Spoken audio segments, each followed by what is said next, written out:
Yang Dato' Armizan, Menteri Hal Ehwal Sarawak, Sabah dan Sarawak, tetapi beliau juga adalah Menteri Tugas-Tugas Khas.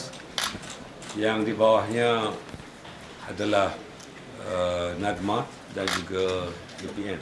Sama juga adalah Timbalan Menterinya dan juga Datuk Khairul. Ya. Saya baru saja menyelesaikan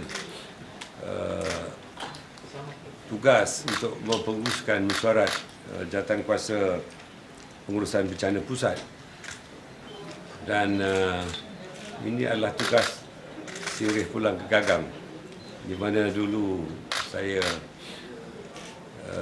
memfungsikan jawatankuasa ini, dan kami mengambil pendekatan bahawa langkah-langkah yang disiapsiagakan harus lebih kepada langkah-langkah proaktif dan bukan langkah-langkah reaktif, di mana dengan kerjasama MET kita telah memfokuskan beberapa kawasan-kawasan yang jumlah taburan hujan itu dijangka akan menyebabkan kebanjiran, dan kesiapsiagaan yang dilakukan termasuklah menggunakan template atau acuan baharu, di mana ramalan oleh MET ini akan dijadikan panduan bagi mengaktifkan PPS, Pusat Pemindahan Sementara, bagi bangsa-bangsa ini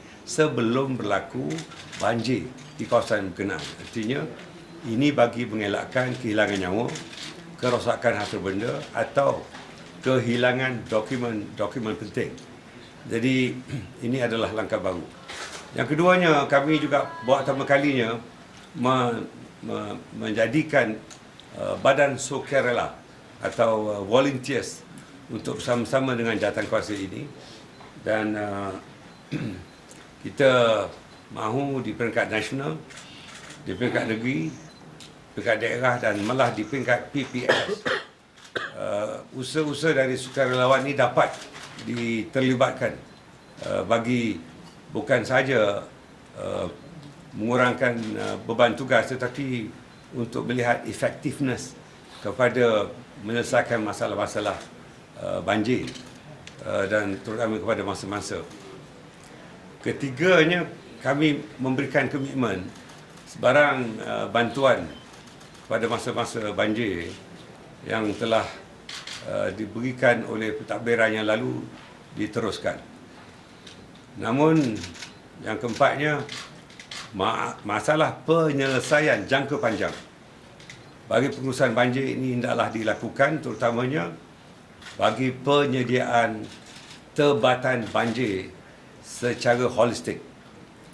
Walaupun kita dimaklumkan bahawa satu jumlah tersangat besar dan perancangan jangka panjangnya hingga pada tahun 2100 nanti, namun lebih baik penyelesaiannya dapat dicari usahanya daripada sekarang, bukan menggunakan pendekatan as and when masalah banjir mengikut nasihat MT ataupun MET tadi dan mereka dipindahkan, tetapi masalahnya ialah penyelesaian jangka panjang supaya masalah banjir ini biar selebat mana hujan pun ianya dapat diselesaikan agar banjir itu dapat diuruskan dengan baik.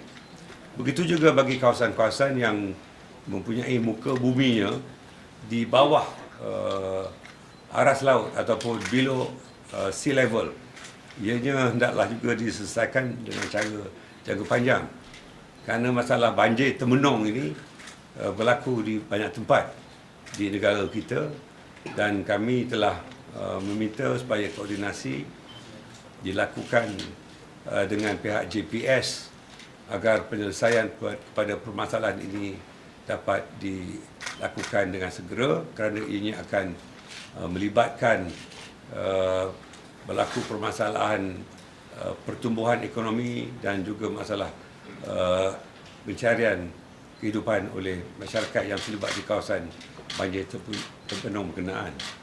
Akhirnya saya ingin juga menyebut bahawa koordinasi yang dilakukan di antara kementerian, jabatan, agensi sama-sama dengan badan sukarela ini dilakukan dengan cara yang cukup holistik, kerana kita mahu bahawa skin feel dapat dirasakan oleh mangsa-mangsa banjir dan bagi kerajaan-kerajaan negeri, di mana saya telah mengarahkan bahawa agensi pusat mesti melayani sama rata kerajaan-kerajaan negeri yang belum bersama dengan kerajaan persekutuan.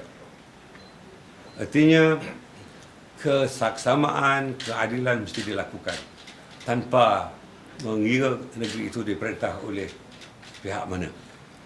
Ini adalah bagi menyelesaikan masalah rakyat, bukan menyelesaikan masalah politik. Ini pendekatan baru yang mungkin biasa pula dilakukan ketika saya mempengurusikan mesyuarat jawatankuasa ini, tetapi saya mengambil pendekatan ini yang pada khidmat saya. Inilah juga yang dipegang oleh Yang Amat Berhormat Perdana Menteri. Untuk rakyat, beliau buta warna. Untuk rakyat, beliau akan melakukan kesaksamaan dan keadilan demi kepentingan negara keseluruhannya. Weather forecast from Met has shown us that starting from 17th of this month, perkara yang begini akan dijangkakan berlaku. Tapi itu jangkaan, sebagaimana dijangkakan pilihan raya diadakan ketika musim banjir. Tetapi banjir tidak berlaku yang kena tomahan saya. Tapi Alhamdulillah Allah Ta'ala memihak kepada saya. Jadi dalam perkara ini juga untuk 17 hari bulan ini saya harap walaupun Met menjangkakan akan berlaku hujan lebat dan mengakibatkan banjir, kita berdoa dan kita berusaha supaya perkara ini tidak berlaku. Namun kesiapsiagaan mesti dilakukan dan koordinasi bukan saja dilakukan di peringkat pusat tetapi di peringkat negeri dan juga di peringkat daerah-daerah serta di kawasan PPS, Pusat Pemindahan Sementara itu. Saya dibalurkan tadi bahawa ini termasuk yang 15 bilion itu. Ya, tapi kita harus melihat bahawa penyelesaian jangka panjang mesti dicari daripada sekarang. Bukan menyelesaikan as and when it happen. Saya yakin Yang Amat Berhormat Perdana Menteri juga mempunyai pendekatan yang sama bagi penyelesaian jangka panjang masalah rakyat yang dihadapi dan terjadi setiap tahun. Ya. Dia mengikut Met, terdapat 3 kawasan utama yang menjadi tumpuan, iaitu di pantai, di kawasan timur Semenanjung, iaitu di timur, maknanya saya jangkakan Kelantan dan Terengganu. Untuk di Sabah ialah di kawasan pantai barat, ya, pantai timur, dan di Sarawak di pantai barat, di pantai barat. Jadi itu jadi kawasan tumpuan. Namun di Semenanjung ia berlaku lebih awal berbanding dengan Sarawak dan Sabah yang dijangkakan berlaku pada bulan Januari dan Februari. Ya. Dato' Sri, is NADMA still the coordinating agency? Yes, indeed. Yeah. So there is that, because there was earlier speculation that there were plans to close NADMA and put everything under MKN. So I guess that's not going to happen. Yeah, I created NADMA. I shouldn't close it down.